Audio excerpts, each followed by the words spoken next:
Beginning today at 6 p.m., all education department offices will be closed for security reasons. A lot of the folks that are there, they're out of a job. Impact disproportionately women and people of color. Let's watch Rachel Maddow as she exposes MAGA's plan to gut the Department of Education, not something they're necessarily trying to hide, so be sure to like this video, helps our channel grow, and let's just hop right in. Beginning today at 6 p.m., all education department offices will be closed for security reasons. Employees must vacate the building by that time. This notice also said all education department offices would be closed tomorrow and no employees would be allowed in. Now, this notice had no details about what these security reasons were, but it was pretty clear what was coming. After all, we've been through this a couple of times already now. It was just over a month ago when people who work at USAID got an email saying their office would be closed the next day and they shouldn't come to work. That was right before Trump set about completely dismantling that whole agency.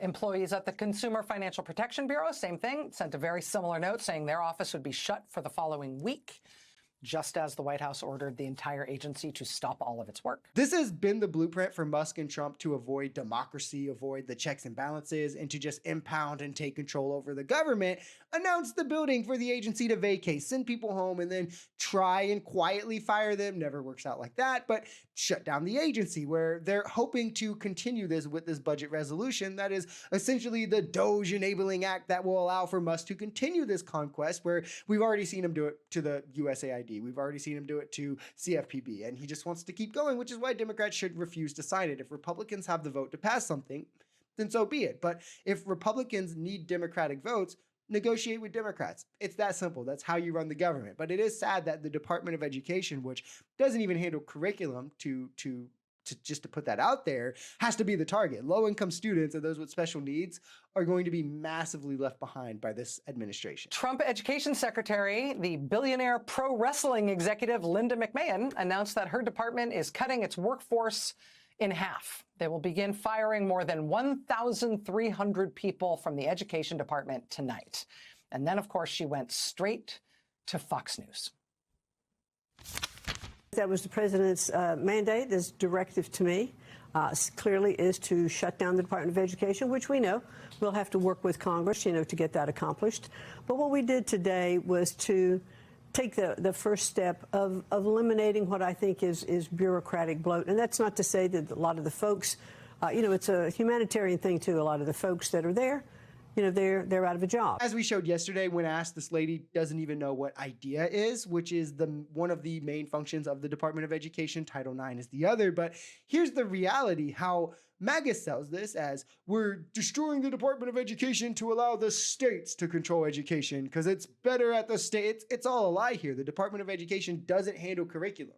That's already handled at the state level. And then if you look at the state level, by the way, the 5 lowest states in testing scores are all without a union for their teachers, and the lowest 20 only has like 1, maybe 2 blue states in it. So the idea that like conservatives have the right idea or that we would want to leave it up to conservative states, silly. But what the Department of Education does do, as I mentioned, is it provides low-income students not only with the materials they need to have the equal opportunity in school, but access to the same kinds of schools. And it also guarantees special needs children have adequate care and the technology and the staff and all of that to also be educated at public schools. As in private schools, where this isn't regulated, they just don't offer it because it's not profitable. The layoffs, the mass terminations, the administrative leaves, are seeming to affect and impact disproportionately women and people of color.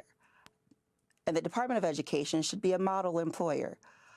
And I want American people to think about, do they want their employer to follow this model where the only people that are deemed good enough to keep their jobs and their ability to support their families are people who are from a certain race and are of a certain gender. And there we have it. To absolutely nobody's surprise, this is just another racist attack. They're trying to whitewash our education like they've already done to our government, like they've already done to our military, and now to our teachers. The real goal here is move this to the states so the conservative states can have nothing but their straight white, super Christian male teachers to indoctrinate our children with these kind of Christo-fascist, pseudo-conservative beliefs where being black, being a woman, being gay is is now enough for you to be fired, but being white is enough merit for you to be hired. This is the real reason that they want the Department of Education gone, because it has nothing to do with testing or education. It's because the Department of Education is the backbone for equality, right? For special needs children, but also for the teachers, for low-income students,